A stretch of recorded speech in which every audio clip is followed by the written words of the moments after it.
శ్రీ గురుభ్యో నమః. అందరికీ నమస్కారం. బతుకమ్మ పండగపై ఎవరికి ఏ విధమైనటువంటి సంశయం అక్కర్లేదు. ఇది ఒక స్థానికంగా జరుపుకునే ప్రాంతీయ ఆచార పండుగ. ఇటువంటి పండుగలకు సశాస్త్రీయమైనటువంటి ప్రమాణాలు ఉండవు. కానీ మన తెలంగాణ రాష్ట్రంలో ఎంతో వైభవంగా జరుపుకునేటువంటి పండుగ బతుకమ్మ పండుగ. ఈ యొక్క పండుగ 21వ తారీఖు నాడు మనకు పితృ అమావాస్య రోజు ప్రారంభం జరిగింది. అప్పటి నుంచి సరిగ్గా 9 రోజులు ఆడుకోవడము, 9 రోజులు పెద్ద బతుకమ్మ చేసుకోవడము, గంగమ్మ ఒడికి చేర్చడం సాంప్రదాయము.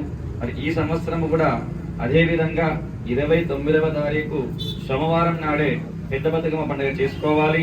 అదేవిధంగా 2వ తారీఖు గురువారం నాడు దసరా పండుగ జరుపుకోవాలి. దీంట్లో ఎటువంటి సందేహాలు ఎవరికి కూడా అవసరం లేదు.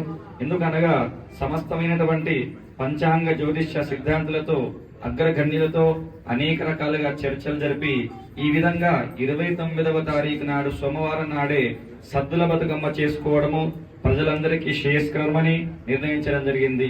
కావున అందరూ కూడా గమనించుకొని 29వ తారీఖు సోమవారం నాడే సద్దుల బతుకమ్మ చేసుకోవలేను. సర్వే జన సుఖినో భవంతు.